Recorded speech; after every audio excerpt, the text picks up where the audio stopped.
Bien, la nutrición enteral la vamos a definir como el aporte de una fórmula.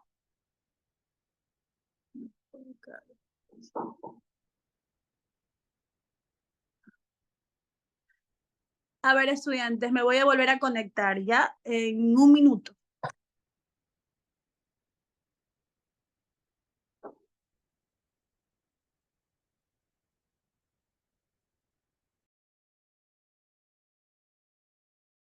Nutrición enteral es el aporte de una fórmula enteral que va del estómago, duodeno o yeyuno.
Bueno, ahora sí, queridos alumnos, ahora sí, no va a haber ningún tipo de interferencia. Esperemos que todo esté bien.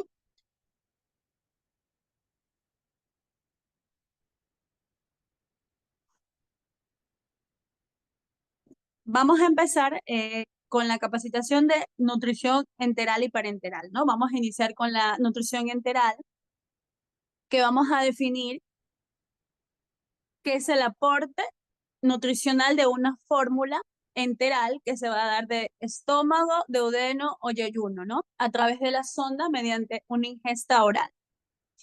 Esta fórmula enteral es toda mezcla definida de nutrientes que se utilizará como única fuente alimentaria que va a ser el resultante de las definiciones para cubrir todos los requerimientos nutricionales del paciente oncológico. Los pacientes con cáncer eh, van a presentar un elevado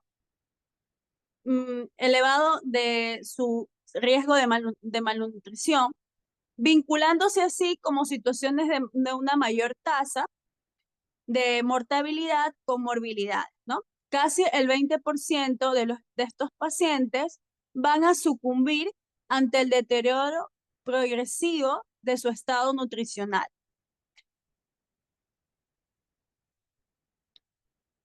El soporte nutricional precoz se debe mantener el estado nutricional adecuado, ya que debemos tener una buena composición corporal, las respuestas inmunes, para así tener una mejor calidad de vida. Se debe constituir el mejor respaldo de terapias, sean estas de cirugía, de quimioterapias o de radioterapias. Por ello, se debe establecer los primeros estadios de la enfermedad.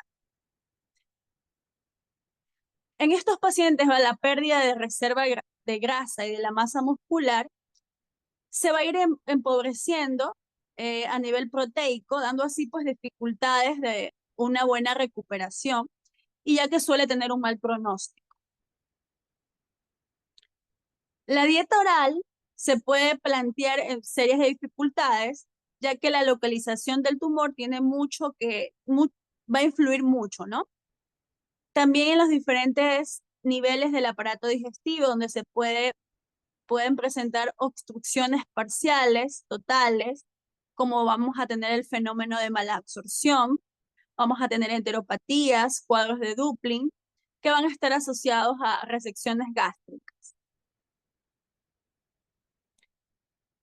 Los tratamientos de quimio y de radioterapia pues van a añadir síntomas adicionales al paciente, ¿no? Dando estos diarreas, dando náuseas, dando mucólisis, dando dificultades para deglutir, problemas en la salivación, ¿no? En un alto porcentaje de casos, los pacientes son más susceptibles a las nutriciones artificiales, siendo preferentemente la vía enteral cuando hay una buena función de la vía digestiva, ¿no? Aquí vamos a apreciar en el cuadro que vamos a tener un variante, ¿no? Que el primero va a ser si el intestino está funcionante. Si el intestino sí está funcionante, los alimentos orales van a cubrir 2/3 de los requerimientos energéticos proteicos de los pacientes, ¿no? Cuando el intestino no está funcionable, cuando no es tolerable, ahí ya vamos a guiarnos o vamos a tener como elección la nutrición parenteral. En cuanto a los alimentos, a nivel oral, cubren los 2/3 de los requerimientos energéticos proteicos del paciente, vamos a establecer sí o no. Cuando es sí,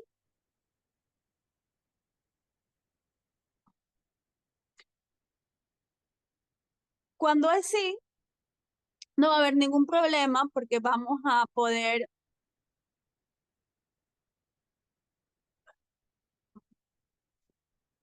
cuando es sí, pues no vamos a tener ningún problema ya que podemos pues, proceder a la vía enteral, ¿no? Cuando es no, pues ya sabemos, ¿no? Vamos a darnos por la guía de la nutrición parenteral. ¿Cuáles van a ser las indicaciones de una nutrición enteral? Los objetivos básicos de una nutrición artificial se pueden integrar 3 importantes que van a ser reemplazar las pérdidas de nutrientes y vamos a corregir cuál ha sido el déficit orgánico y así vamos a promover balances energéticos nitrogenados adecuados.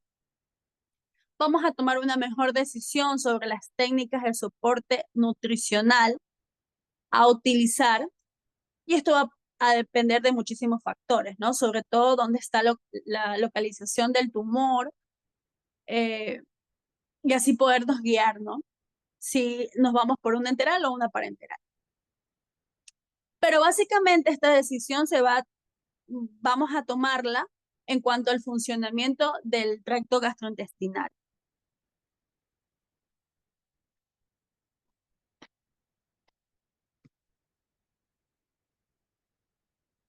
Bien, en cuanto a las ventajas de la nutrición enteral sobre la nutrición parenteral, vamos a tener 5 aspectos. La primera es que la nutrición enteral va a ser más fisiológica, va a tener menor número de complicaciones, es mucho más económica, es fácil de preparar, es muy fácil de administrar y es fácil de controlar. Y la más importante, pero lo hemos dejado a lo último, que es menos traumática.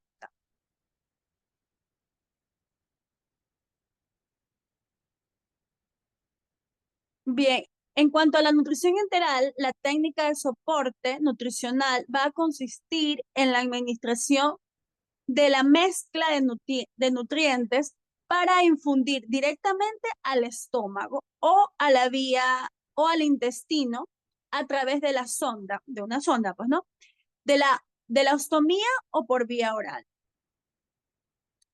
Además, como ya les dije, va a ser una técnica de bajo costo, más fisiológica, más fácil de mantener, ¿no?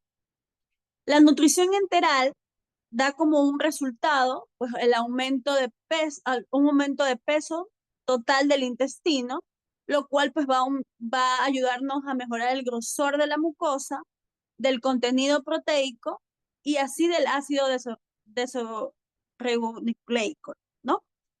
así como también nos va a ayudar a las actividades de las enzimas, de las superficies de las microvellosidades, nos va a ayudar a mantener la barrera de los enterocitos y de las funciones inmunitarias. Por consiguiente, todo paciente que presente problemas de ingesta y de tolerancia para la dieta, en los que el tracto gastrointestinal puede utilizarse con seguridad, aquellos pacientes con trastornos neurológicos, con obstrucciones esofágicas, con síndrome de intestino corto, físulas enterocutáneas de bajo débito, fracaso renal, fracaso hepático, pacientes que presenten politraumatismo, comas o pacientes sometidos a radioquimioterapia, son candidatos a recibir una nutrición enteral.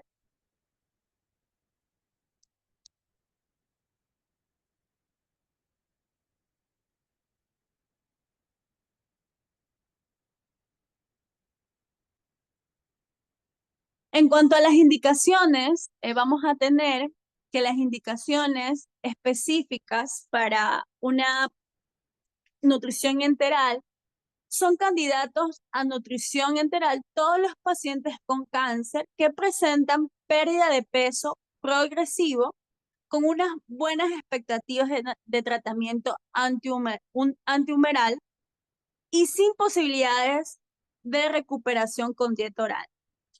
Pacientes con anorexias severas, no candidatos a terapia antihumoral, con funcionamiento digestivos y calidad de vida aceptables, pacientes con disfunciones digestivas secundarias a las radioterapias y quimioterapias, con expectativas positivas frente a las enfermedades tumorales. La alimentación enteral total cubrirá de modo fisiológico las necesidades nutricionales del paciente, aumentando así un importante grado de estrés que comporta la enfermedad maligna, ¿no? Vamos a tener, nos estamos en la diapositiva número 10, vamos a observar que tenemos una tabla que van a ser los efectos tróficos por ausencia de nutrientes en el intestino. Debemos recordar que va a haber dos tipos de cambios funcionales y cambios morfológicos. Dentro de los cambios funcionales vamos a tener la reducción de la superficie de absorción, vamos a tener una menor secreción de las enzimas pancreáticas necesarias para la digestión y vamos a tener entre los cambios las secreciones deficientes de las hormonas gastrointestinales. Dentro de los cambios morfológicos vamos a tener la disminución de vellosidades, vamos a tener alteración de los enterocitos. En cuanto a las principales CEAs que van a tener más complicaciones al momento de, bueno, que son las recomendables para la nutrición enteral, vamos a tener el cáncer de cabeza y de cuello, que está demostrado que un 45% de los pacientes con cáncer avanzado de cabeza y de cuello presentan una malnutrición proteica. La propia terapia de este tipo de neoplasias va a contribuir de una manera significativa a que ésta pues tenga una malnutrición, ¿no? Y la vía de elección para estos tipos de pacientes que tengan este CA va a ser el aporte calórico y proteico, que va a ser por vía enteral, por sondas nasogástricas de un fino calibre, sea esta por gastrostomías, por yeyunostomías, percutáneas, quirúrgicas. Dentro del cáncer de esófago, vamos a tener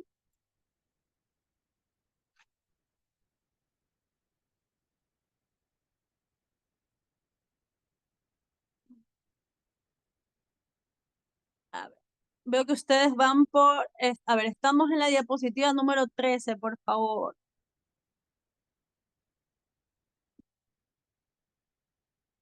Ajá, ahí. La anterior, por favor. Sí, estamos bien. Cáncer de páncreas. Bien, en cáncer de páncreas tenemos que saber que aquí va a haber problemas mecánicos por la obstrucción de la salida gástrica, por compromiso del tumor, y ya que esta va a obstruir a nivel de va a obstruir la bilis, dando como causal vómitos y una mala absorción de grasas y vitaminas, ¿no? Junto a todo esto van a ser problemas endocrinos originados por el tumor propiamente, lo cual pues va a ser una alta frecuencia de malnutrición en estos pacientes, ¿no? Lo cual pues va a estar eh, como elección la alimentación enteral por yeyunostomías. La siguiente, por favor.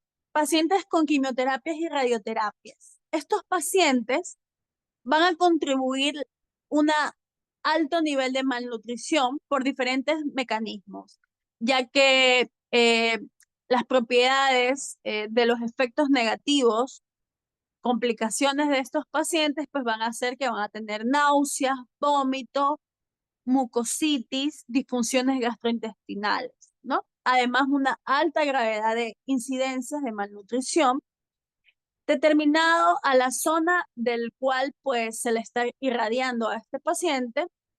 Va a depender mucho de las dosis y de la duración de su tratamiento, lo cual está demostrado que en estudios clínicos estos pacientes reciben nutrición enteral y me han mostrado evidencias de mejorías, ya sobre todo en los parámetros bioquímicos, ¿no? Aunque también es cierto que no existe evidencia cercana de la nutrición enteral en estos pacientes cuando ya están en enfermedades avanzadas, pero sí nos ayuda a conseguir tasas de supervivencia.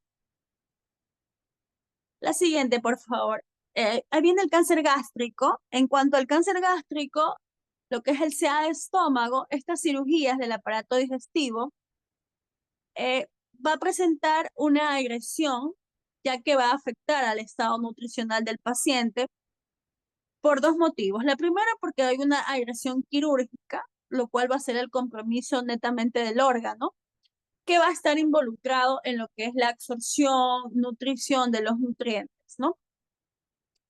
La nutrición enteral se utilizan fórmulas adecuadas para renutrir a este paciente, para facilitar el fenómeno alterado que se dio de las adaptaciones necesarias para así conseguir una buena alimentación convencional y una mejor calidad de vida, ¿no? Aquí en estos pacientes el proceso va a ser un poco más lento, ya que cuando es en cáncer, en sea de estómago gástrico, va a ser mucho más complicado que haya una mejor secreción de las vellosidades, eh, también por el efecto de Dupling. Entonces, la tolerancia va a ser mucho más lenta. Ya. La siguiente, por favor. Vamos a tener la valoración y los cálculos de las necesidades para estos pacientes.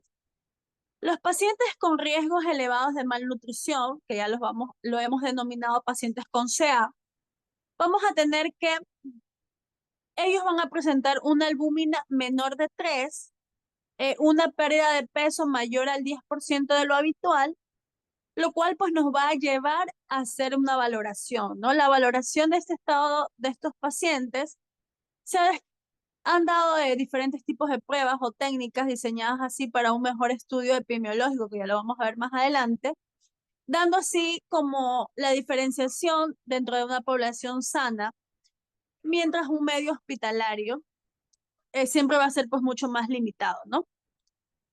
También en cuanto a las valoraciones de los cálculos de las necesidades, también hay un número elevado de trabajos que han demostrado eh, que habiendo una buena anamnesis mediante las historias clínicas y una buena exploración física, podemos llegar a tener una mejor decisión en cuanto a tomar, eh, hacer dar al paciente una nutrición enteral o una nutrición parenteral. Por lo general, ya lo hablamos la clase anterior, ¿no? Dentro de lo que siempre van a recomendar es tener siempre los límites de los parámetros bioquímicos, de las antropometrías. Importante siempre el factor peso del paciente antes y después de empezar el requerimiento nutricional. Siguiente, por favor. Vamos a tener que dentro de los factores a considerar en la práctica diaria, como ya les mencioné, la pérdida de peso del 10% en un periodo corto de tiempo, el peso actual inferior al 80% de lo estimado para la población de sexo y edad, porque debemos recordar que en muchas enfermedades, pues son más, siempre se dan más en hombres o más en mujeres, dependiendo de edad. Entonces, todas esas cosas siempre debemos valorar. Los parámetros antropométricos, en cuanto a las circunferencias de brazos, circunferencia muscular de la cavidad del perímetro abdominal, los parámetros inmunológicos, los linfocitos, los parámetros bioquímicos, lo que es creatinina, albúmina, retinol, proteínas viscerales. Siguiente, por favor.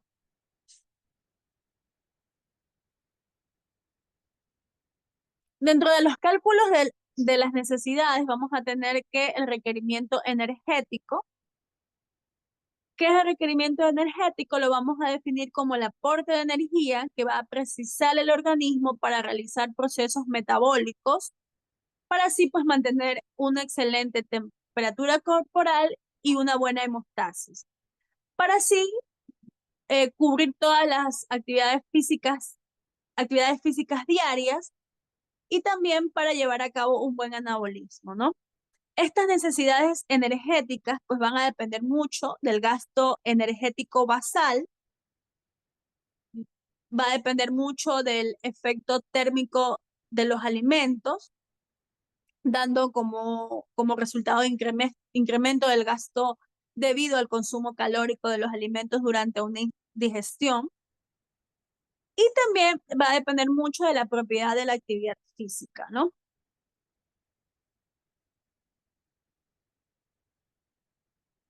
Siguiente, por favor.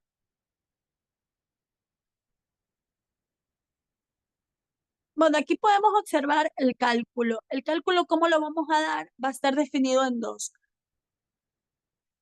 El gasto energético basal para hombres, vamos a tener que lo vamos a determinar por el peso y por la edad, ¿no? Y en mujeres, lo mismo, peso y edad. Bueno, ahí está la fórmula. Esto va a hacer que los pacientes hospitalizados van a presentar una gran variedad de factores que van a modificar el gasto energético, ¿no? Porque sabemos que el paciente que está postrado, ¿qué gasto energético físico puede hacer, ¿no? Y recordando que van a haber diferentes factores, ¿no? Que nos van que va a hacer empeorar la enfermedad del paciente en cuanto a la decisión de una nutrición enteral o parenteral, ¿no? Los factores de actividad, si el paciente está encamado, si el paciente no está encamado, factores de estrés, si es pacientes que han sido sometidos a cirugías menores, cirugías mayores, infecciones severas, si pacientes con politraumatismo, pacientes quemados, pero siempre no olvidar que lo recomendable es que no debe superar un aporte calórico total de 35 a 40 kilogramos kilo de peso, ¿no?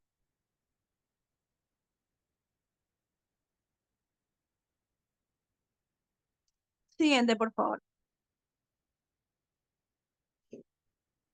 Siguiente. Siguiente, que esa diapositiva se repite. Bueno, dentro de la nutrición enteral vamos a tener las proteínas, que las proteínas van a ser necesidades mínimas diarias, que van a ser son de 0,8 gramos kilo día, que pueden ir incrementando dependiendo de la función del grado de estrés, que puede ser entre 1,5 o 2,0 kilogramos día.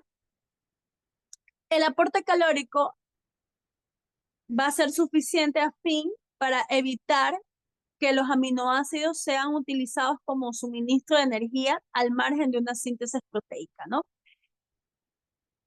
De esta forma se va a estimular la proporción de las calorías por gramos de nitrógeno que van a ser administrados, los cuales deben ser entre 80 a 150 calorías no proteicas por gramo de nitrógeno, ¿no? Vamos a empezar siempre ante la tolerancia, vamos a empezar de 1.5 a 2 puntos de 2 puntos de kilogramos al día al inicio, ¿no? De ahí vamos viendo la tolerancia del paciente y lo podemos ir incrementando, que este sea máximo de 80 a 150.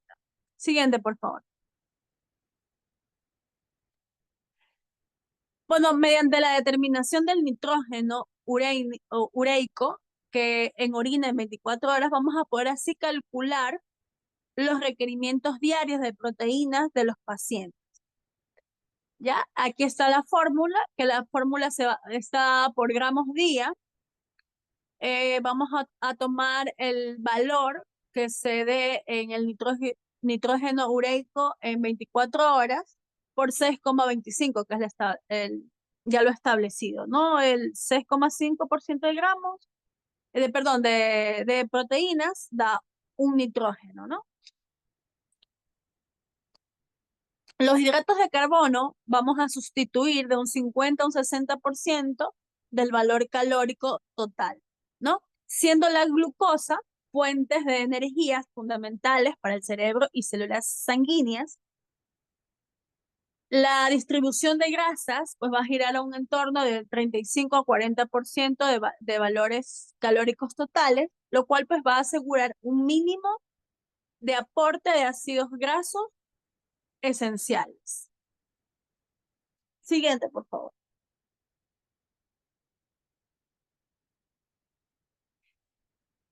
Dentro de las indicaciones de la nutrición enteral, pues vamos a tener que debemos plantearnos si hay fallo orgánico, si hay o no hay. Si hay fallo orgánico, pues tenemos que presentar una fórmula especial.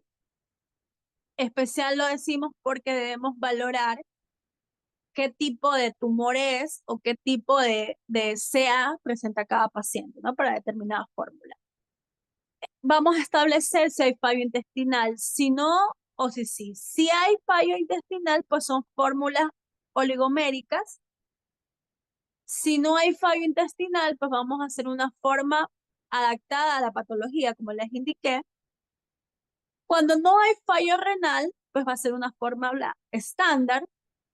Y aquí tenemos que valorar si hay estrés severo, si hay una fórmula hiperproteica, si no hay una fórmula normoproteica. Y así pues vamos a valorar el aumento de los requerimientos, ¿no? Si el paciente necesita aumentar los requerimientos, fórmulas hipercalóricas. Si no necesita aumento de requerimientos, fórmulas normocalóricas. La selección de cada una de las fórmulas va a depender de dos aspectos muy importantes. Dentro de ellas, la enfermedad de base del paciente y sobre todo la tolerancia del tracto gastrointestinal. La mayoría de estos pacientes pueden beneficiarse por fórmulas de estándar poliméricas, normocalóricas o normoproteicas. Las dietas hiperproteicas están indicadas en pacientes críticos con mayor requerimiento proteico y por el contrario, las dietas elementales pues se han perdido en la actualidad ya las indicaciones, ya esas no están recomendadas. Pero lo más importante siempre es saber la localización de la enfermedad de base, ¿no? Y sobre todo la funcionabilidad del tracto gastrointestinal, porque siempre siempre nos debemos elegir o sugerirnos siempre por una fórmula enteral, ya que es menos traumática para el paciente. Siguiente, por favor. En cuanto a los pacientes oncológicos que ganen en peso y se normalicen en los niveles séricos de albúmina, se han dado investigaciones que cada vez hay más estrategias que van a estar diseñadas para aumentar eficazmente el apoyo nutricional artificial, dando con ellos una elevada elevada eficacia dentro de las previsiones macro y micronutrientes, ¿no? Orientados así a ayudar a mejor la absorción intestinal, funcionales de intestino, inmunología y de barrera. La nutrición integral no solamente constituye mediante el soporte nutricional, sino también en muchas ocasiones unas fórmulas específicas para el tratamiento, ¿no? Las formulaciones pues van a incluir el uso de factores de crecimiento, de nutrientes que van a presentar una dieta oral normal, pero así con la ausencia de mezclas estándares tradicionales, usando sí una nutrición artificial, ¿no? Como aminoácidos condicionalmente, lípidos, nucleódicos, taurinas, ornitoninas, que ya vamos a hablar más adelante. El empleo de estas dichas fórmulas, pues ya han demostrado, como les dije anteriormente, una eficacia a nivel de inmunológicamente y dando así como una recuperación bioquímica, ¿no? Siguiente, por favor.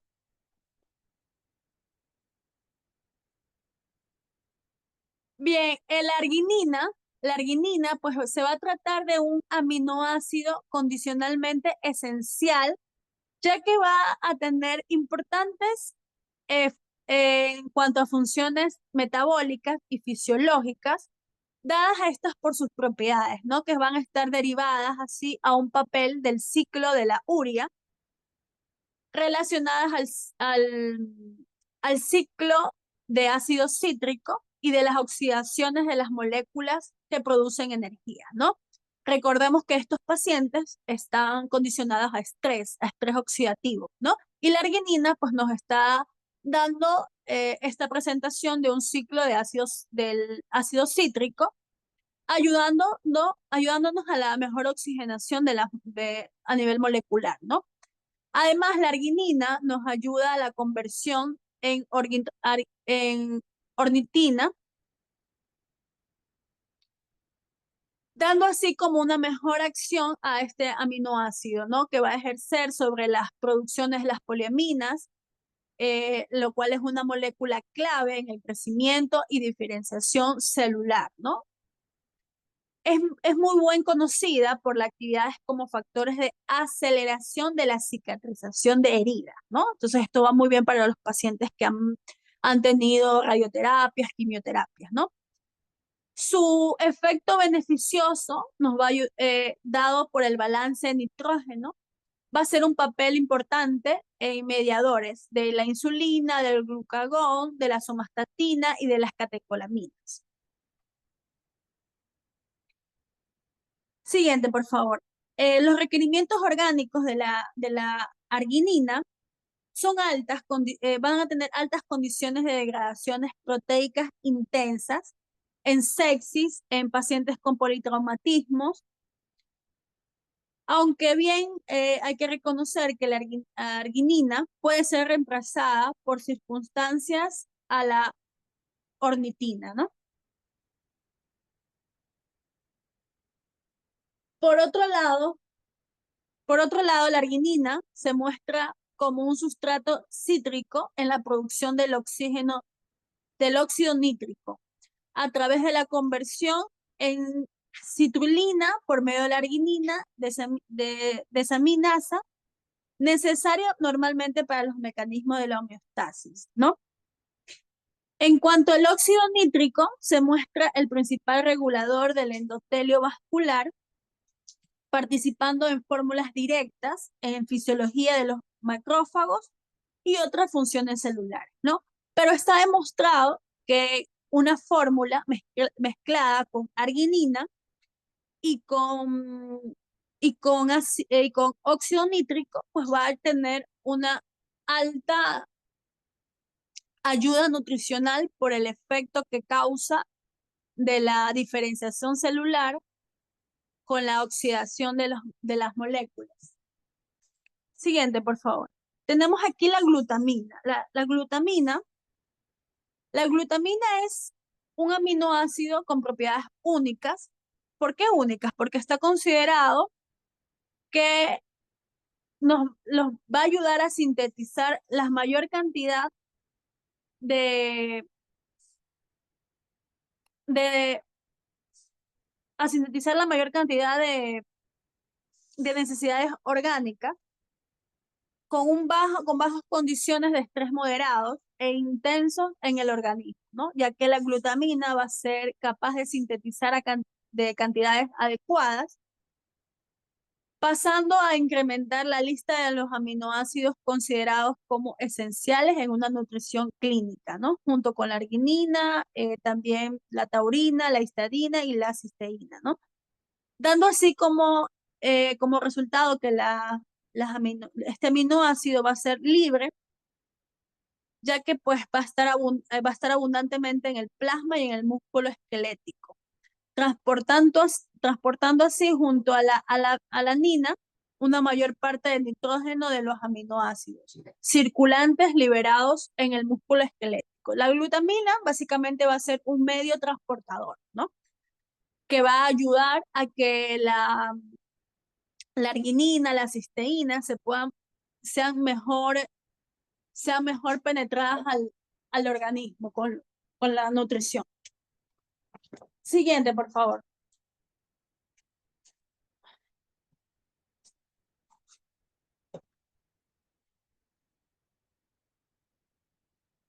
Las cantidades de transporte de nitrógeno van a estar dadas por unas altas concentraciones, ya que deben de justificar el consumo preferentemente de las células con gran crecimiento. Células humorales, linfocitos, células de epitelio intestinal. De hecho, el intestino delgado va a extraer condiciones normales del 30% de glutamina circulante. Por eso es la importancia del transporte de nitrógeno, ¿no? El estado de catabólicos de esta captación se verá aumentado por el incremento de requerimientos por parte de los tejidos que son metabólicamente dependientes, ¿no? Las concentraciones reducidas que pueden haber de glutamina en situaciones van a originar alteraciones de tejidos, dando así como producción o favorecimiento de la degradación del músculo esquelético, ¿no? Dando atrofias, viendo así atrofias, debilidades de las vellosidades, dando necrosis intestinal y por ende una disfunción de las células inmunitarias, ¿no? Entonces, como podemos ver, sí debe de haber en la nutrición enteral la glutamina, ¿no? Porque nos va a ayudar sobre todo en la función de que no haya degradación del músculo esquelético, ¿no? Porque si hay una degradación del músculo esquelético, ¿qué va a haber? Va a haber caquexia, ¿no? Y los pacientes oncológicos son los que presentan caquexia, dando pues así una alta tasa de morbilidad. La siguiente, por favor. Aquí vamos a tener esta fórmula que es muy buena, ¿no? La ornitina alfa-cetoglutarato. Esto va a ser una sal que va a estar formada por moléculas de alfa-cetoglutarato que, que van a tener dos moléculas de ornitina, ¿no? Tras la absorción se van a disociar, sirviendo así como precursores de la glutamina, ¿no? El alfa-cetoglutarato va a ser un intermediario de la clave del ciclo de Krebs, ¿no? Del mismo modo, la ornitina es esencial para el ciclo de la urina. Bueno, recientemente, ¿no? En los estudios se han demostrado que esta sal es una hormona de crecimiento que va a favorecer la liberación de la insulina. Su uso en la nutrición enteral parece estar asociado a mejorías de la retención de nitrógeno, ¿no?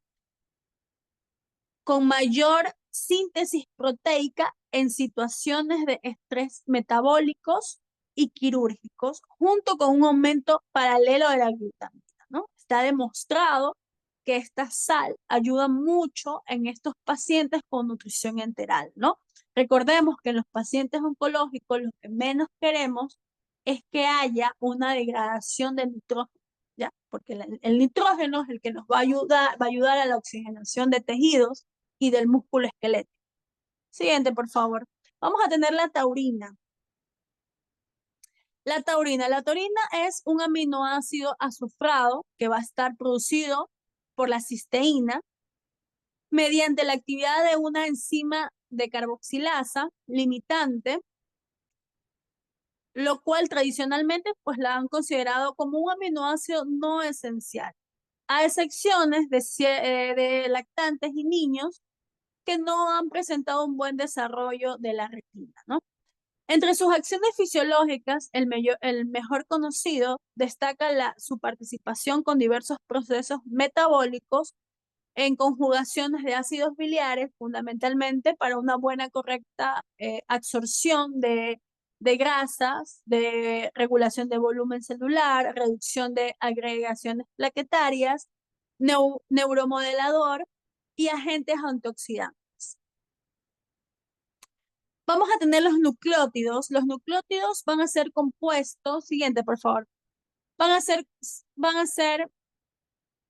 compuestos biológicos que mantienen acciones importantes con un gran número de procesos bioquímicos. Estos nucleótidos van a contar con purinas, las pirimidinas, que van a hacer, que van a bloquear el ácido desoxirribonucleico y el ácido ribonucleico, lo van a bloquear, ¿no? Dando así síntesis cofactores de metabólicos. Los nucleótidos y los ácidos nucleicos se juntan estos dos y van a degradar en tejidos con un rápido recambio celular, ¿no? Cuando es adecuada la digestión de los nucleótidos y la buena ingestión de hidratos de carbono y proteínas y fosfatos, van a haber un buen recubrimiento de las necesidades del organismo cuando se encuentran sin estrés, ¿no? Siguiente, por favor. Bien, los triglicéridos de cadena media y ácidos grasos poliinsaturados de cadena larga. Estos aquí van a ser de una rápida evolución en cuanto a los metabolismos lipídicos que han provocado cambios importantes en cuanto a la nutrición enteral, ¿no? Estos diseños de dietas artificiales han sido las primeras fórmulas que han incorporado suficientemente cantidades de triglicéridos en las cadenas largas, dando así aportes de ácidos grasos esenciales en estos pacientes, ayudándolos como fuentes de energías por los hidratos de carbono, ¿no? También han presentado una elevada osmolaridad con los inconvenientes que pueden haber dentro de las tolerancias gástricas e intestinales. Estas han sido una de las primeras fórmulas. Siguiente, por favor.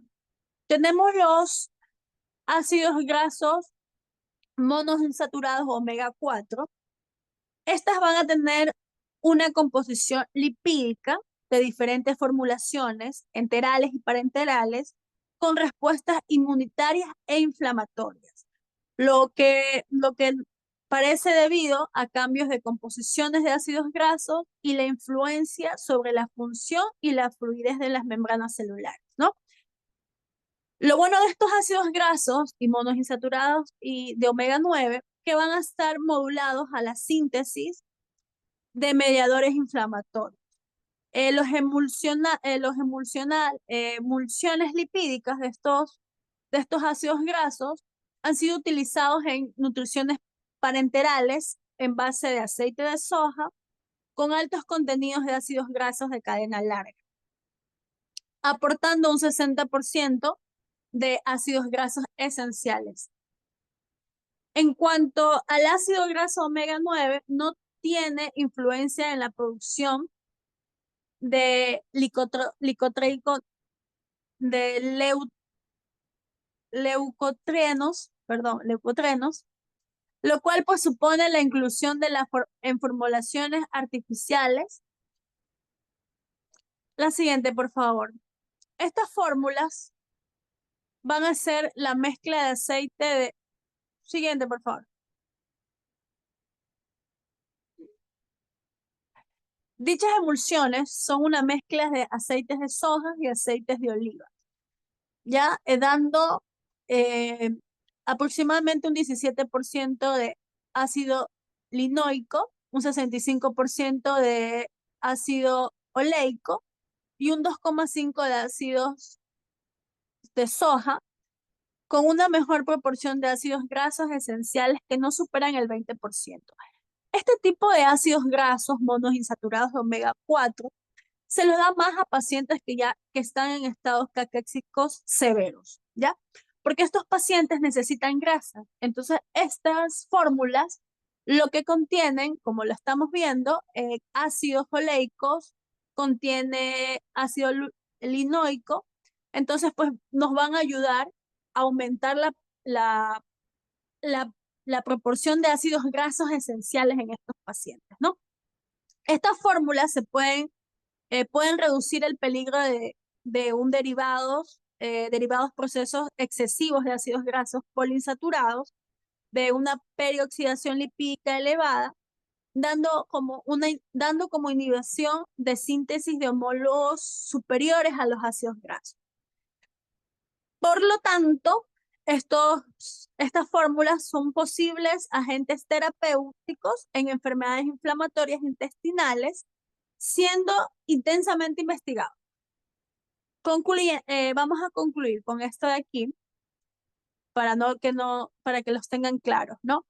Siempre es importante ver la fórmula, qué contiene cada fórmula y qué requerimiento tiene el paciente, ¿ya? Como les dije, esta fórmula de ácidos grasos monoinsaturados omega 9 lo requieren más en pacientes con caquexes severas, ¿ya? Siguientes, por favor. En cuanto a las fibras y ácidos grasos de cadena corta. Eh, Aunque cuando las dietas enterales libres de fibras tienen indicaciones en situaciones de disfunciones gastrointestinales, la tendencia actual es adicionar fibra.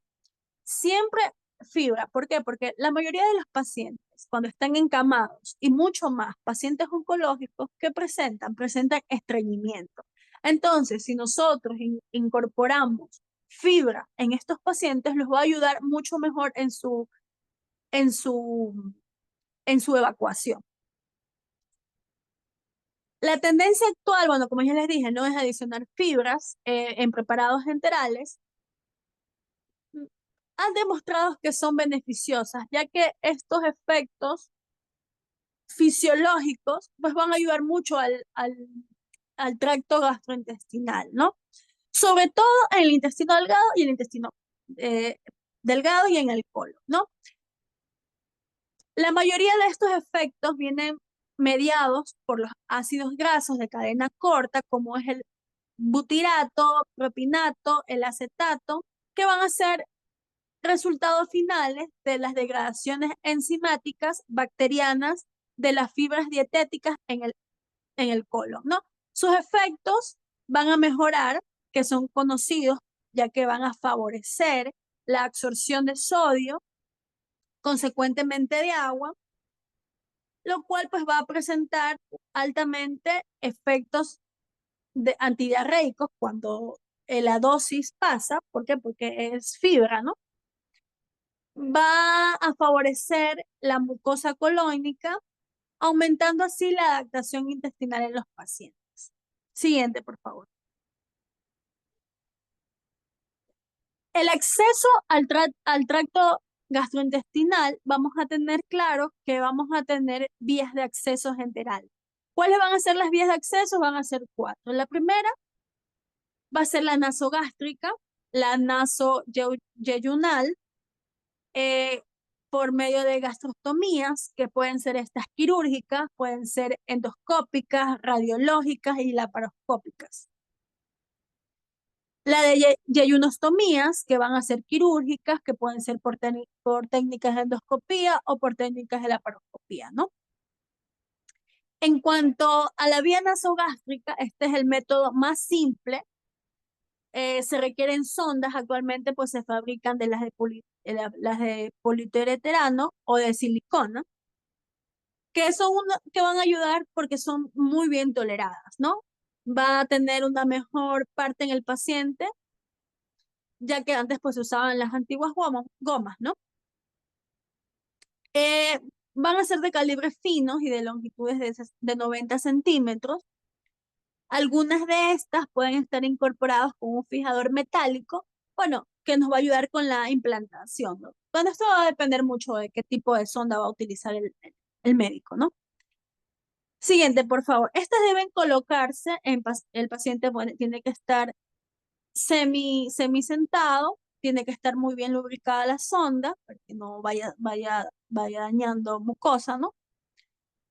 Hacerlo con una pulsión suave, evitando que el paciente pues así deba moverse para que sea mejor posible la penetración de la sonda. Hacer movimientos deglutorios que ayuden pues a la presión. Esta vía va a estar indicada para nutriciones de corta duración, no más de 6 semanas. Su principal inconveniente es que resulta pues molesta, como todo paciente le va a molestar, y más una sonda. Va a haber molestias a nivel físico, bueno, psicológicamente, ya que ningún paciente se va a sentir pues a gusto cuando hay una sonda, ¿no? De por medio, no todo paciente pues se siente a gusto cogiendo sus propios alimentos y poderlos deglutir ellos solos. Bien, su principal inconveniente, bueno, como ya les indiqué, eh, pero sobre todo el principal complicación es el reflujo, ¿no? Siguiente, por favor. También tenemos la vía nasoyeguinal. Estas pues son sondas similares a las referidas anteriormente, a las nasogástricas. Van a tener una longitud aproximadamente de 110 centímetros. Van a estar lastradas en su extremo distal de los distintos materiales, ¿no? Bueno, esto va a depender mucho de qué tipo de material utilice cada hospital o cada centro, ¿no? La técnica de colocación es igual que la anterior. Se puede facilitar, bueno, mediante también, ¿no? También van a haber fijadores. Bueno, los cuidados de mantenimiento para esta sonda va a ser que va a tener menos indicios de reflujo. Para evitar estas situaciones, bueno, va a depender mucho de la fabricación, ¿no? Pero básicamente la que nosotros utilizamos más siempre es el de la vía nasogástrica. La siguiente, por favor.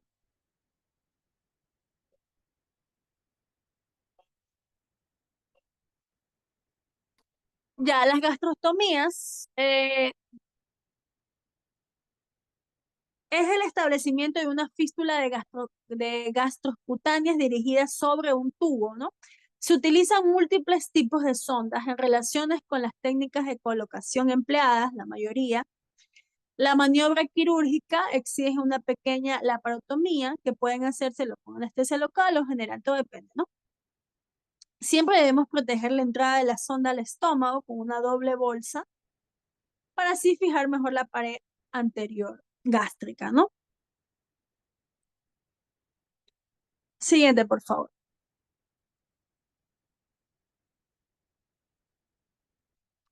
Bueno, las indicaciones para las gastrostomías de alimentaciones se va a centrar en los pacientes que precisamente su nutrición enteral va a estar prolongada, más de 6 semanas, mayormente en pacientes que tengan trastornos de deglución, tumores de cabeza,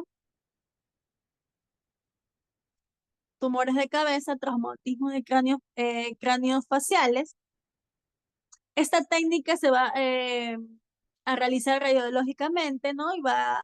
A, y nos va a ayudar pues para una mejor colocación. Complicaciones como todas, ¿no? Más frecuentemente por la colocación que se da, ¿no? De los episodios repetitivos de reflujos. Y siempre pues cabe la posibilidad de que pueda haber complicaciones a nivel de infecciones peritoneales, que generalmente son muy comunes cuando hay la colocación de este tipo de vía. La siguiente, por favor. Las yeyunostomías se tratan de comunicaciones percutáneas del yeyuno con el exterior, ¿no? Se va a emplear una sonda similar a la gastrostomías con un calibre ligeramente inferior. Su colocación quirúrgica se va a elevar llevando a cabo, perdón, la técnica de Wixel, que ya es la utilizada frecuentemente, dando así como, dándonos como apoyo las endoscopías, ¿no? Siguiente, por favor. Bueno, ¿cuáles van a ser las complicaciones de una nutrición enteral en pacientes oncológicos? Vamos a tener 4 tipos. Las mecánicas se pueden dar por obstrucción de sonda, se puede dar por la colocación incorrecta, por una mala práctica, ¿no? Perforaciones, erosiones, neumonías por aspiración. Las neumonías por aspiración están en una alta tasa de incidencia. Las infecciosas se da por contaminaciones bacterianas de fórmula, gastrointestinales, por diarreas, por malabsorción, distensión abdominal y por estreñimiento. También tenemos complicaciones a nivel metabólicas que se dan por hiperglucemias, por hiponatremias, por hiporkalemias, y por hipercalemias y por diarreas hiperosmolares. La siguiente, por favor.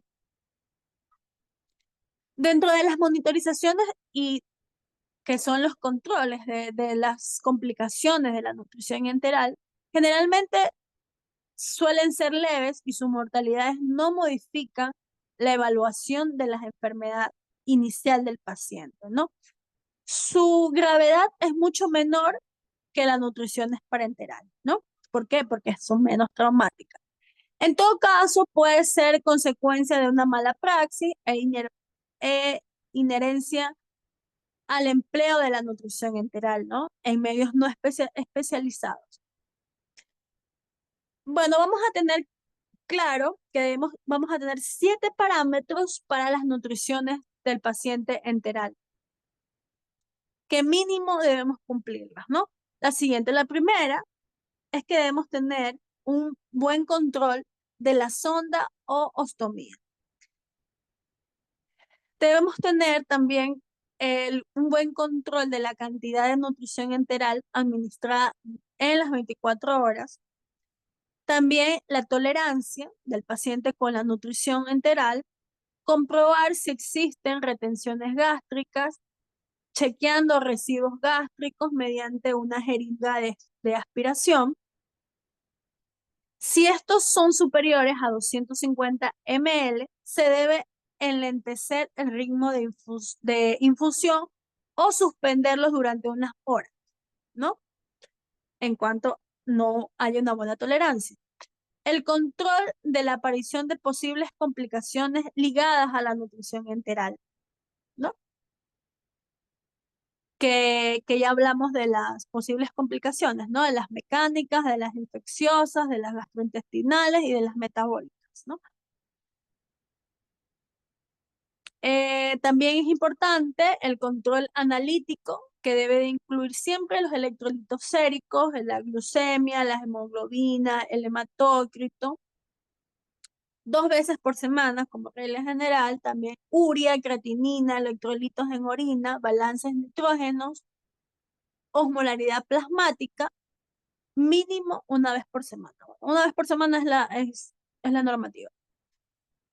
Funciones hepáticas, perfil lipídico, proteínas totales, albúmina, que se realiza 1 vez cada 15 días.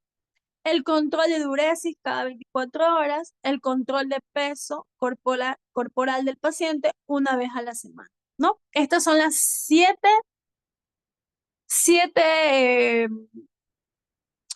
pasos que debemos materializar en el paciente. Ya. Siguiente, por favor. Tenemos la selección de vías y tipos de fórmula, que con esta vamos a terminar las fórmulas enterales para hablar de fórmulas parenterales. En cuanto a la selección y tipos de fórmulas, tenemos que, esto va a ser un resumen, ¿no? Así, claras para que se les quede y la tengan presente. Selección de vía, el tiempo que va a ser previsible de duración. Si es superior a 6 semanas, vamos a utilizar ostomía que pueden estar entre ellas gastrostomías y yeyonostomías. Cuando es inferior a 6 semanas, sondas. ¿Cuáles sondas? Valoramos sonda nasogástrica, que puede ser la de primera elección, la que siempre utilizamos, pero también podemos utilizar nasoduodenal, y nasoduodenal o la yeyunal, ¿no? En caso que la gástrica pues no se pueda. Y en tipos de fórmulas, son absorciones gastrointestinales habiendo de dos tipos. La normal, que van a ser fórmulas poliméricas, y las comprometidas, fórmulas mononuméricas, ¿no? ¿Qué quiere decir estas? Que pueden ser normoproteicas o hiperproteicas o normoproteicas. Bueno, vamos a continuar con nutrición parenteral en pacientes oncológicos. Siguiente, por favor, Adrianita. Siguiente. Bien, dentro de la nutrición parenteral vamos a tener el concepto que esta va a consistir en el aporte de nutrientes al organismo por vía extradigestiva, ¿no? Aunque en la actualidad la nutrición parenteral forma parte de una práctica médica general en pacientes médicos quirúrgicos. Solo que hace 25 años pues se han demostrado que los avances apropiados es capaz de aportar máximas garantías de seguridad con todos los sustratos nutritivos esenciales que estos presentan, ¿no? Pero ya les hemos dicho que, siguiente por favor, ya les hemos dicho que la nutrición parenteral puede ser traumática en los pacientes y sobre todo que es de alto costo. Pero bueno, todo depende del requerimiento que necesite cada paciente. Si el paciente ya está eh, ya en un estadio final, pues ya va a necesitar una nutrición parenteral. Bien, la nutrición parenteral cabe recalcar que van a tener beneficios, que va a ser que nos va a ayudar a que el reposo del aparato digestivo y mantener un estado adecuado nutritivo. Sin embargo, el aporte de los nutrientes por vía parenteral reviste unas características especiales. ¿Cuáles son ellas? El aporte de nutrientes directamente al torrente circulatorio sin el proceso digestivo y el filtro hepático. También tenemos que la única vía utilizable debe aportar todos los nutrientes esenciales. También tenemos que se van a obviar los mecanismos de regulaciones de ingestión y de absorción de los nutrientes, por lo que debemos evitar que haya un desequilibrio en la administración. Se debe utilizar en pacientes con alteraciones de los mecanismos de regulaciones del medio interno. También tenemos que tener claro que esto nos va a ayudar a facilitar la incidencia de infecciones, nos va a ayudar, a dar una alta desarrollo de gérmenes por las mezclas, por las mezclas bueno, por el contacto que puede haber. Y también tenemos que tener que suele ser utilizado en pacientes con afectaciones inmunes propiamente a su desnutrición por la enfermedad de base. Siguiente, por favor. Bueno, debemos de plantearnos 10 cosas, 10 ítems para dar el planteamiento práctico a una nutrición parenteral. Número 1 es dar sentado la indicación de una nutrición parenteral, plantear la ruta de administración más adecuada para obtener una vía de acceso que que conlleven garantías, ¿no? El cálculo de requerimiento del paciente, que va a estar dado por kilogramo de peso, y va a estar dado por edad del paciente, y va a estar dado por el requerimiento nutricional diario que va a requerir. La elevación de los preparados para cubrir dichos requerimientos, preparaciones de mezclas de nutrientes, tener claramente las órdenes para el inicio y ritmo de la perfusión, practicar los controles necesarios, reevaluar periódicamente la efectividad de la nutrición parenteral. Debe tener atención a los signos de alarma que indiquen las apariciones de complicaciones para así tratar dichas complicaciones. El inicio progresivo de la nutrición enteral u oral al momento de la retirada de la nutrición parenteral.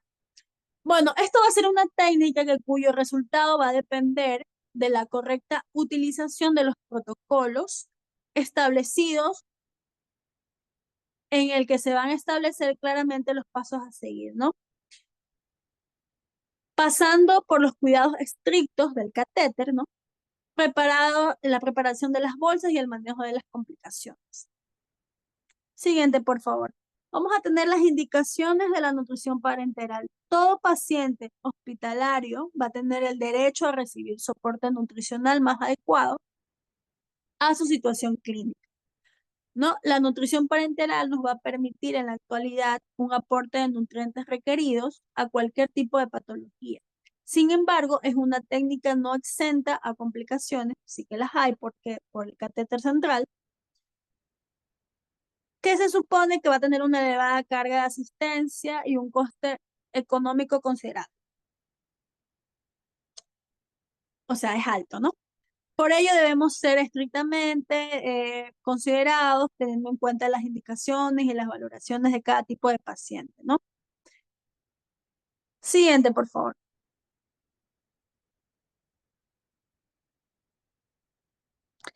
Bien, en cuanto a la nutrición parenteral, va a estar indicado en pacientes cuyo tracto gastrointestinal no está utilizable para administración.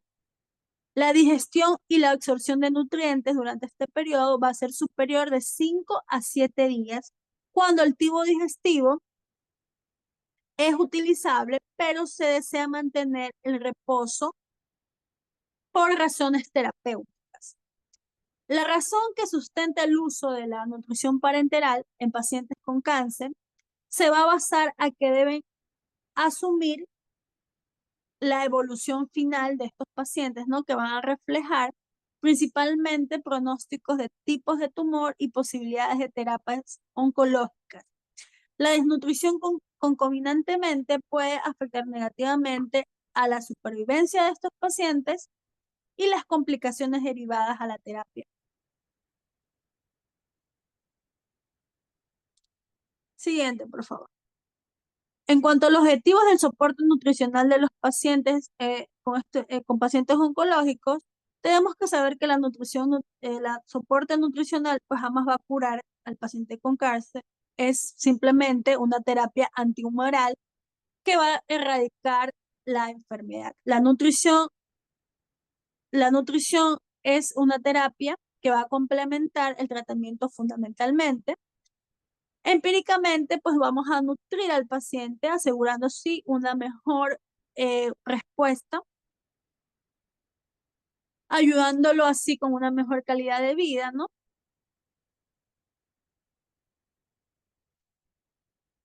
Vamos a ayudar a prevenir el fallecimiento prematuro secundario a una desnutrición y con más concretamente, pues a prevenir alteraciones inmunes que puedan provocar dicha enfermedad.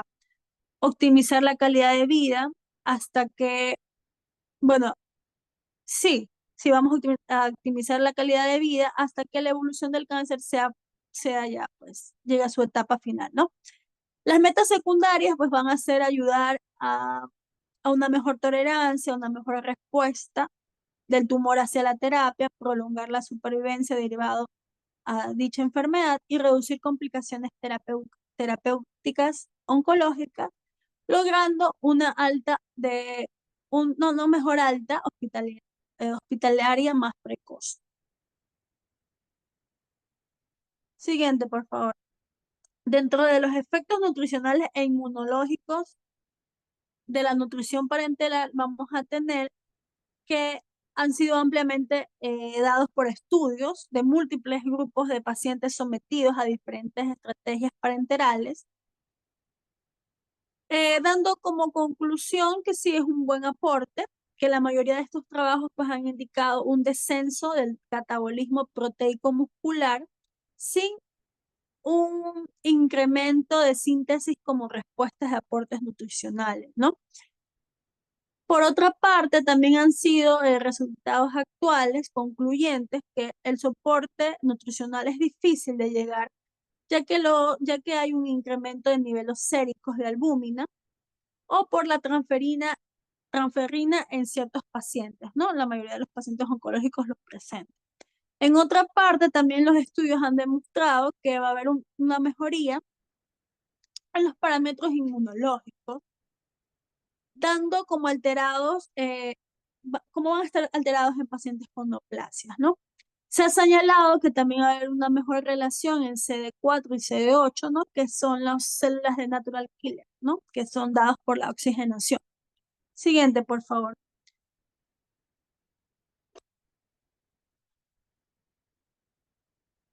Se fue el audio. Aquí estoy. Se escuchó bien. ¿Se escucha bien, chicos? Sí.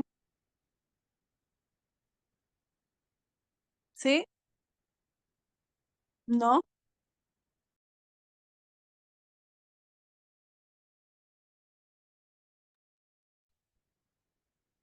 A ver, planteamiento del soporte nutricional en pacientes oncológicos. Sí, escuchan bien. Bueno, siguiente, por favor.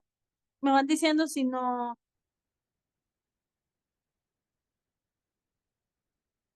ya me indican que sí se escucha. Bueno, muy bien. El planteamiento del soporte nutricional en pacientes oncológicos parenteral se va a basar en el conocimiento de situaciones específicas, dando estas como una valoración de la nutrición del paciente. A ver, vamos a ver. Jovita nos indica, ¿sí?, que no se escucha, pero mi asistente me dice que sí se escucha. Entonces, ¿se escucha o no se escucha? Está muy bajo. Nos, mm, a ver, voy a seguir, ya. Usted me indica si es que no se escucha o... A ver, el planteamiento me dicen que sí se escucha. A ver, vamos a ver. A ver, Jovita, y si usted sube a lo mejor el volumen de su equipo, puede que sea eso. O vuelva a reconectar los auriculares.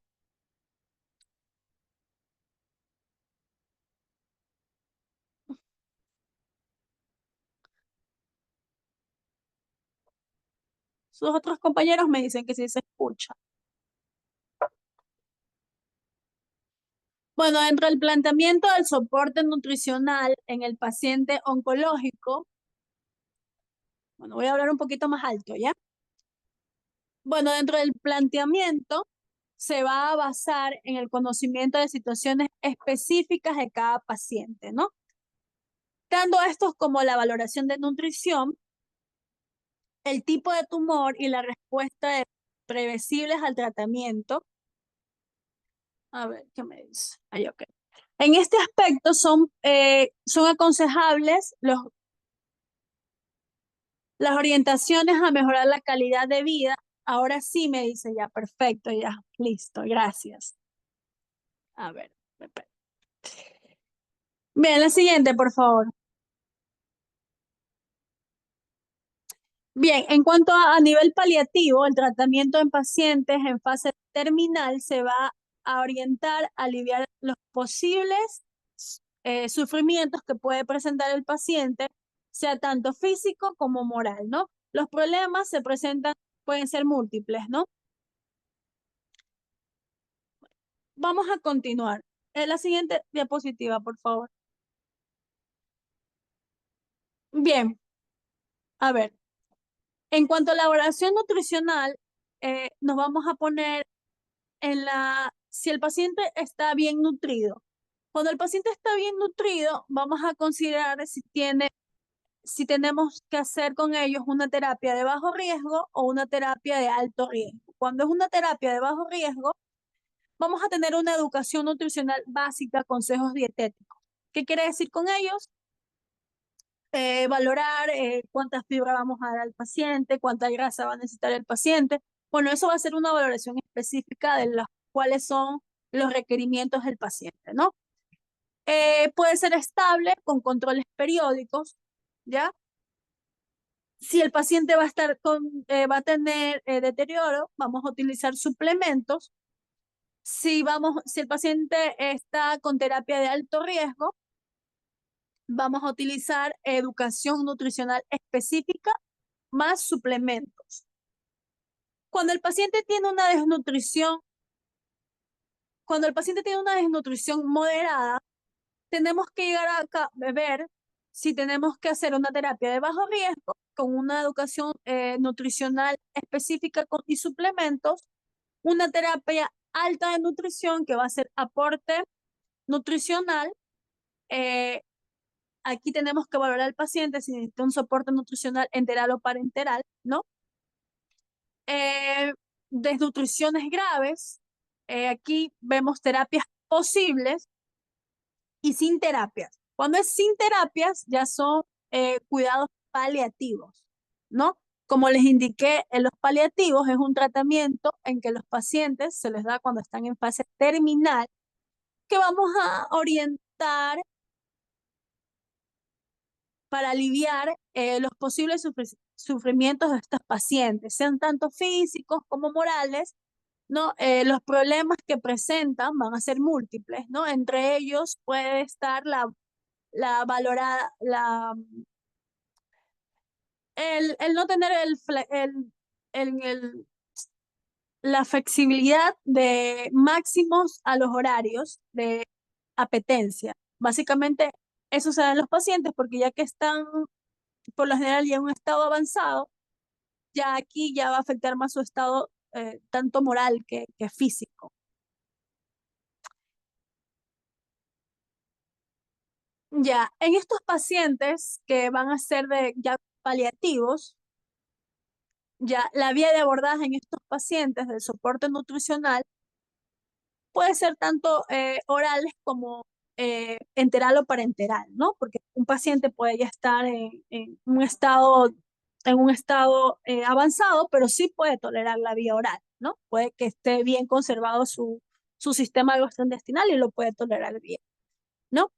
Aunque es necesario que el aparato digestivo esté funcionando adecuadamente para que no, para que no haya un aumento de ingesta calórica y proteica insuficiente y no llevar al paciente con una vía parenteral, ¿no? Porque ya recordemos que también es bastante traumática, ¿no?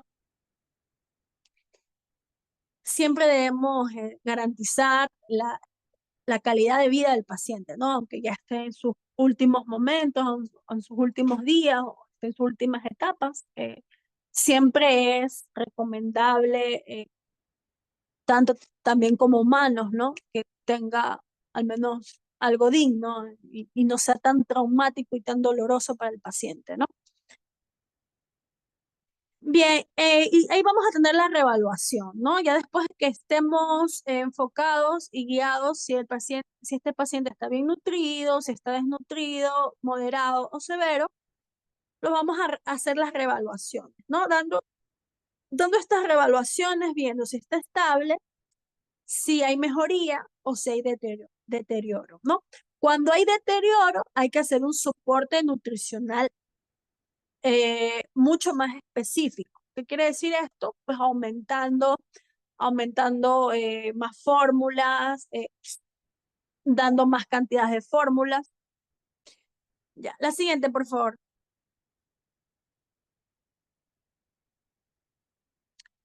Ya, las indicaciones de la nutrición parenteral, bueno, ya esto ya hemos hablado, ¿no? Ya les he indicado que la mayoría de estos pacientes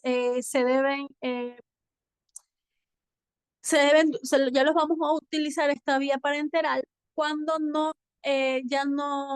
cuando hay una avanzada desnutrición y ya exista un daño a nivel gástrico que no pueda tolerar la vía enteral, ¿no?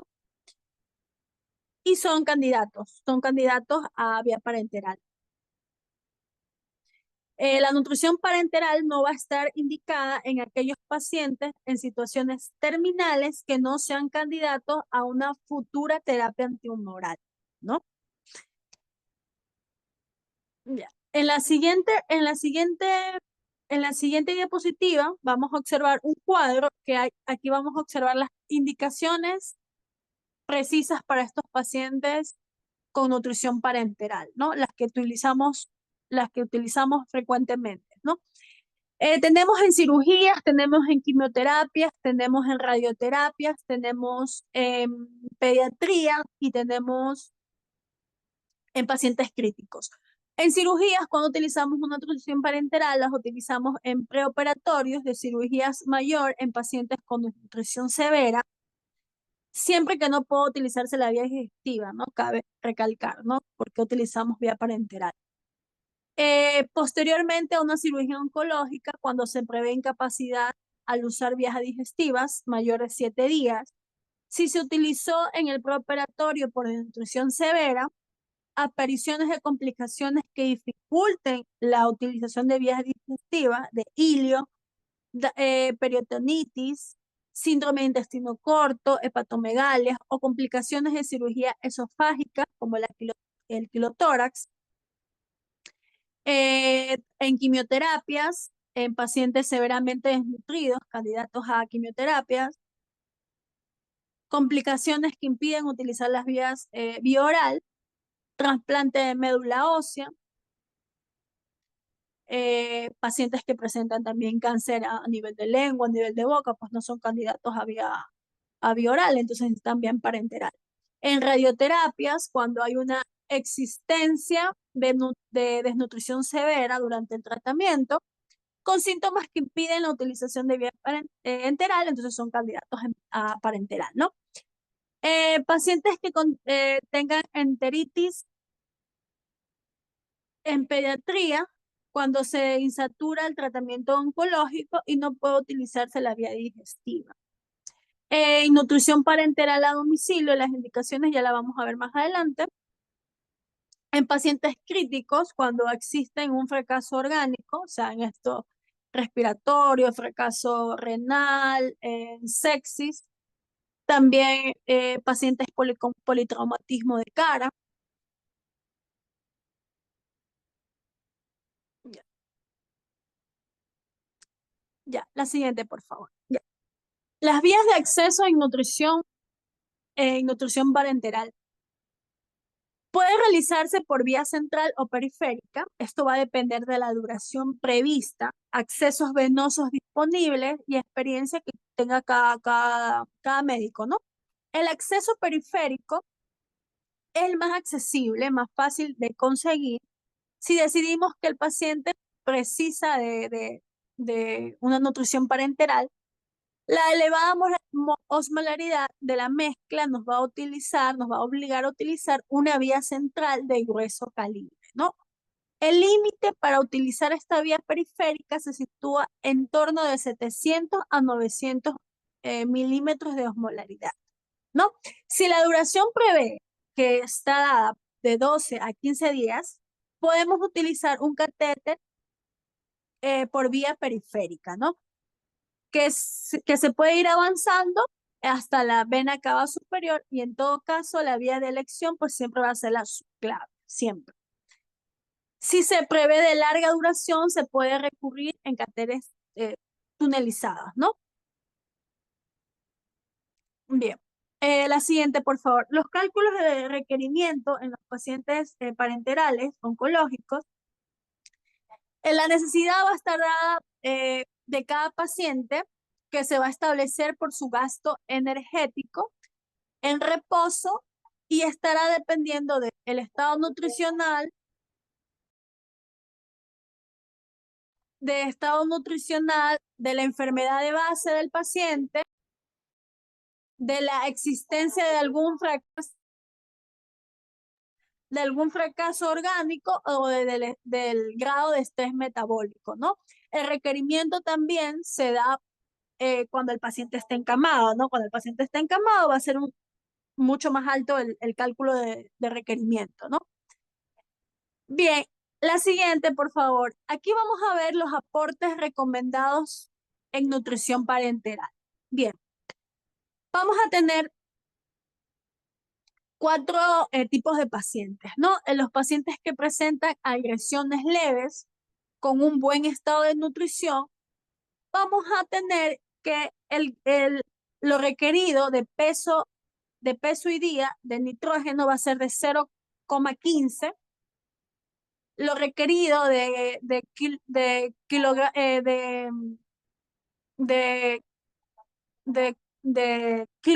de calorías no proteicas van a ser de 180.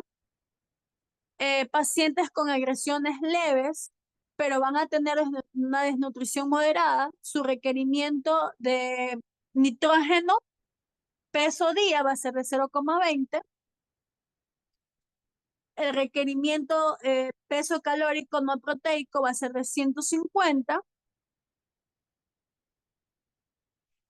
Pacientes con agresiones moderadas, pero con desnutrición moderada, van a tener un requerimiento de 0,20 a 0,25 de requerimiento de nitrógeno peso día, de 120 a 150 kilogramos no proteicos de requerimiento, y cuando el paciente está con agresiones severas va a ser de 0,25 a 0,30 de grados de, de nitrógeno requerimiento peso día, y de calórico no proteico 80 a 120, ¿no? Siguiente, por favor. Ya, los requerimientos de agua en pacientes con nutrición parenteral el agua se utiliza como un vehículo de aporte para los nutrientes, ¿no? El agua va a ser va a ser un transportador, ¿no? Las cantidades requeridas van a estar en relación al balance hidrolítico según el peso y pérdida extraordinariamente de cada paciente, ¿no?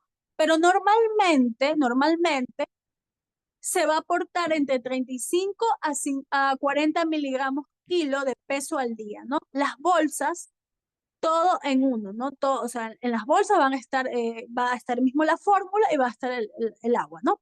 Que se utiliza mediante esto, pueden contener de 2.000 a 3.000 eh, milímetros, kilogramos de requerimiento de agua. La siguiente, por favor. Ya estamos por finalizar, chicos. Ya estamos a punto. Requerimientos de minerales, ¿no? ¿Cuáles van a ser los requerimientos de los minerales? Los más importantes, ¿no? Los más importantes, ¿cuáles son? El sodio, el potasio, el calcio, el magnesio, ¿no? Y aniones que van a ser para sodio, cloruro, acetato, fosfato, bicarbonato. Para el potasio va a ser el cloro, el acetato, fosfato. Para calcio, el cloruro, el glucanato. Y para el magnesio, el sulfato, ¿no? Estas cantidades van a aportar que a las soluciones de nutrición parenteral deben ser más individualizadas, obviamente, ¿no?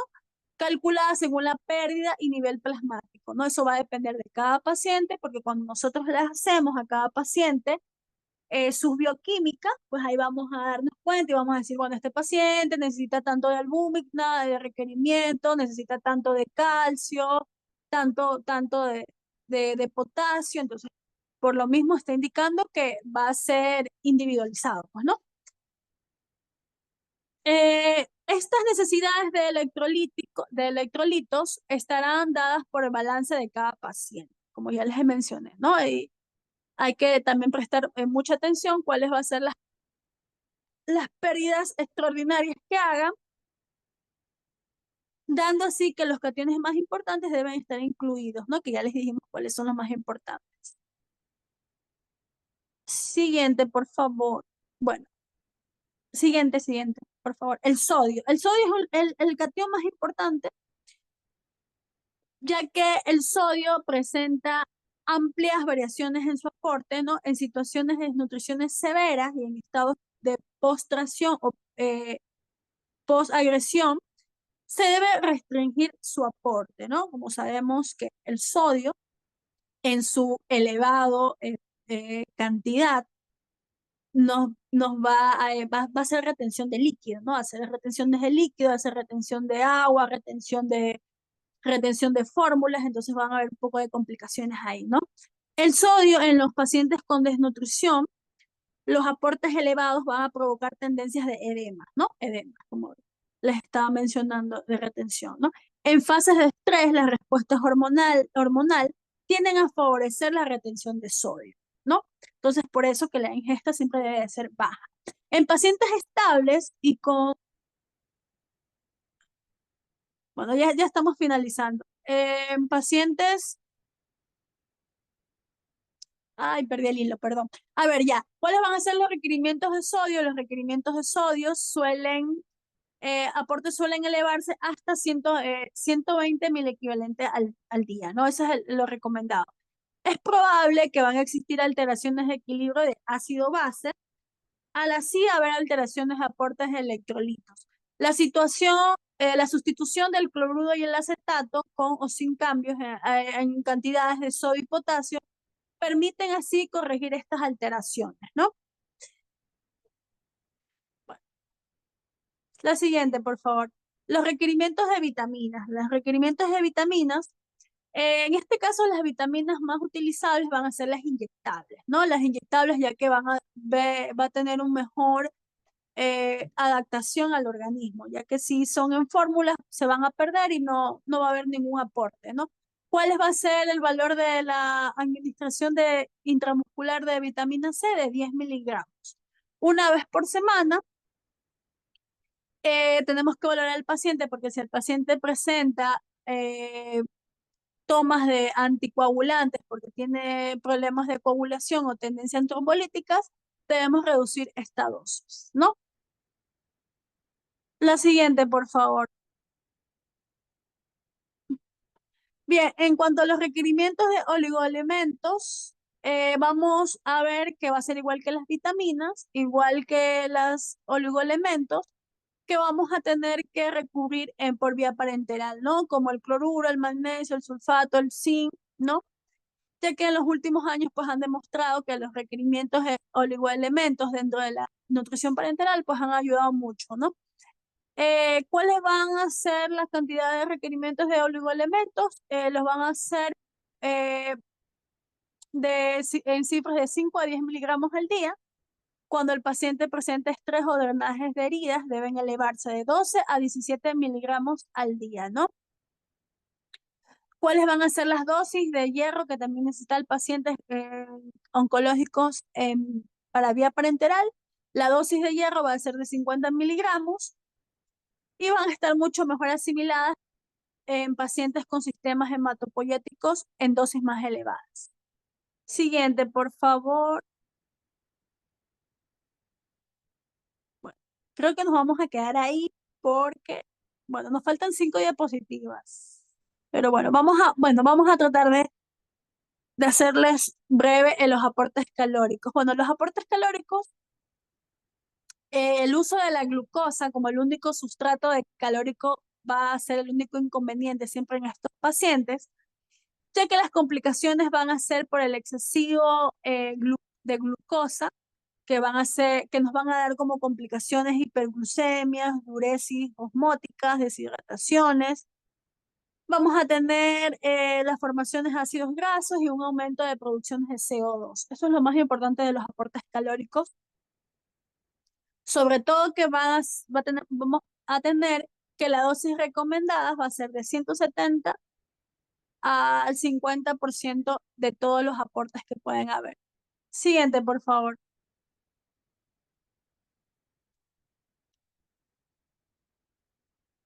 Siguiente, siguiente.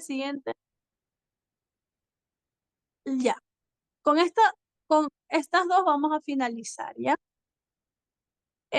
Bien, en cuanto a los diseños de una mezcla de nutriciones parenterales como dieta estándar, van a estar dados los aportes de nitrógeno, los aportes calóricos, los aportes de agua y los electrolitos. y vitaminas y los oligoelementos. Esto ya viene a ser como un resumen de lo que hemos hablado. Concretamente, aporte de nitrogenados vamos a tener de 0,5 a 0,20 peso día de requerimientos, aportes calóricos de 150 a 160 calorías no proteicas, en 60% en formas de hidratos de carbono y el 40% en formas de lípidos, ¿no? El requerimiento de agua de 30 a 40 miligramos kilo peso, electrolitos, sodio, potasio, magnesio, que está en el cuadrito anterior, que lo pueden ir a revisar, ¿no? Bueno, y para finalizar, con esto sí ya finalizamos, chicos, con esto sí nos vamos. ¿Cuáles van a ser las complicaciones de las nutriciones, de la nutrición parenteral? Van a haber múltiples, ¿no? También como las enterales, pero van a ser mecánicas, van a ser sépticas, van a ser metabólicas. Cuando son mecánicas, siempre por lo general van a ser por neumotoras, por emotoras, por funciones arteriales, por trombosis venosa, por flebitis, por oclusión del catéter, ¿no? Por sépticas, por la sepsis del catéter, porque puede haber una contaminación de mezcla inadecuada de un cuidado de vía infecciosa a distancia. Cuando son metabólicas, alteraciones hidrolíticas, alteraciones de vitamínicas, alteraciones de hipoglucemias y edemas pulmonares. Igual pueden revisar las diapositivas y ahí pueden visualizar un poco mejor o tenerlas como más concretas, porque hay más adelante, en las dos anteriores que eran para finalizar, pues pueden observar las causas, las complicaciones y las actuaciones. Bueno, chicos, muchísimas gracias. Nos hemos extendido en esta clase. Bueno, recomendarles que sigan a esta página, que puedan seguir, ya que hay muchas capacitaciones más. Así que muchísimas gracias, saquen sus certificados. Recuerden que es importante para las carreras de cada uno de ustedes que tengan certificados. Así que están los números de informes, no solamente tenemos en medicina, también tenemos enfermería, veterinaria, gestión pública, en fin. Bueno, chicos, eso es todo. Nos vemos en una siguiente clase. Si no hay nada más que decir, si no hay ninguna duda, algo. Bueno, chicos, muchas gracias. Hasta luego. Gracias. No hay nada que decir, me voy. Gracias. Hasta luego.